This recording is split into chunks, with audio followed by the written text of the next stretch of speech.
Um, I think the first question was to Monica.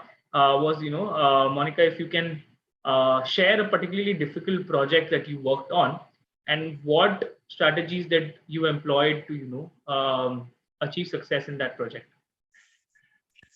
I think as a PM, difficult projects is just part of the process, right? So every project tends to be difficult on some aspect of other.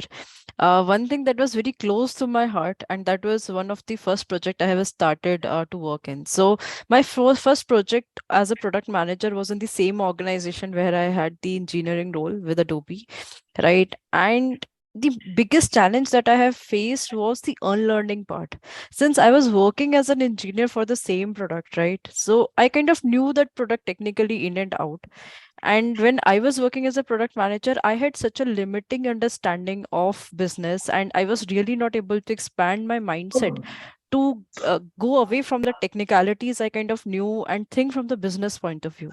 And that was the biggest challenge I had. So I was discussing with my managers and managers just to, and all my ideas are like very same, they're like so monotonous, they are not really thinking into business. And then I was talking to a senior PM in the team, and then he mentioned that just sit here for a while and unlearn what you have learned as an engineer, right? Because that is the limiting knowledge you have, and you're not able to really think wider because of that knowledge. And that's one small aspect of product manager, which we don't often really hear in all the bigger channels or as a study somewhere, right? But unlearning part as a product manager is very important and very difficult as well sometimes, right? So you really need to unlearn yourself from lot of biases you already have, a lot of technical limitations you kind of know, and you have to think on a very broader scale and then go a little deeper, right? So that is one very difficult aspect of me. It took me a really long time to kind of unlearn all the things that I have learned and identify that project, a new project where we have to be working on, and kind of develop that from scratch. So that was very interesting and kind of a life learning for me. Got it. Yeah, I think one thing that you mentioned about unlearning is, well, like I have, when I interact a lot with the engineering team, right, and you coming from a development background, a stark difference is engineering mindset is such that it is always out there to go fix it, right? Like it is a Yeah. very fix it, and they look at things very objectively. Whereas as a PM, you have to deal with subjectivity, and you can't probably choose the most obvious outcome that comes to your mind, right? Like I think one of the, so I think that is something that I've seen, while working with engineers. Right. I think so. I'll move to Tamal for the next question. I think Tamal, you've spent a good amount of time in this area of risk management and detecting frauds, etc. For e-commerce companies and now for a payments company. And I'm guessing that this is a vertical which is, I think, common for most industries out there, because anywhere where you have transactions happening and you have touch points with customers, multiple customers, you will have such requirement.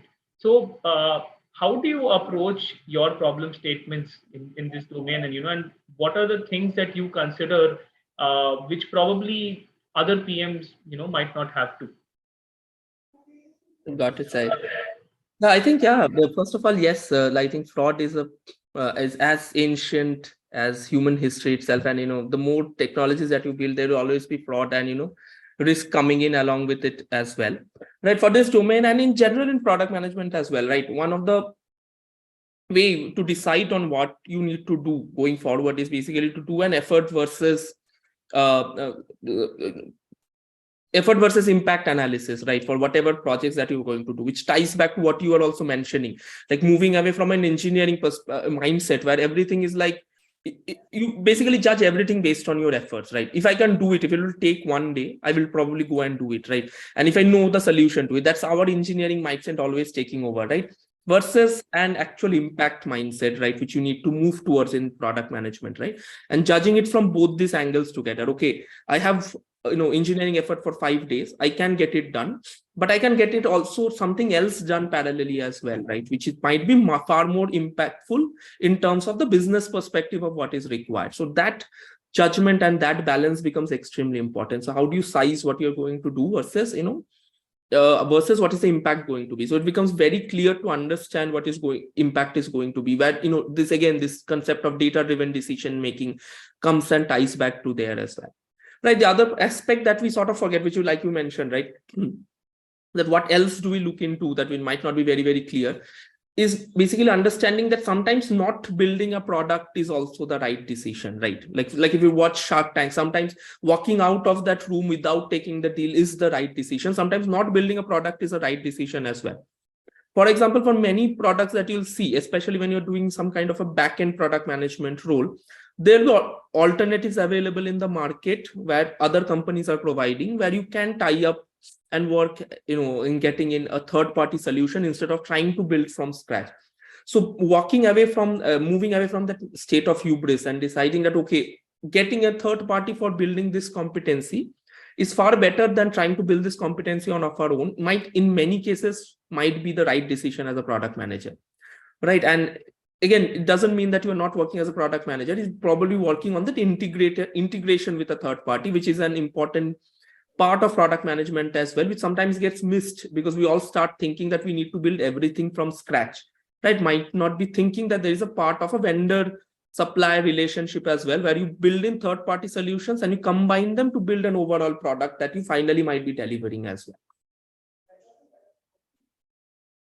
Got it. Yeah, no, I think that is very true. And I think when you mentioned, right, like the problem of choices, right? You have a choice to build it, you have a choice to outsource it. I think that is something very inherent to PMs in general also, is that, you know, every day probably you're working to make almost 120 choices in the day, right? Like, I think that is, yeah, be it any industry you're working on, making choices is probably the most difficult part a PM can do, because every choices has trade-offs. There's a pro and there's a con to both of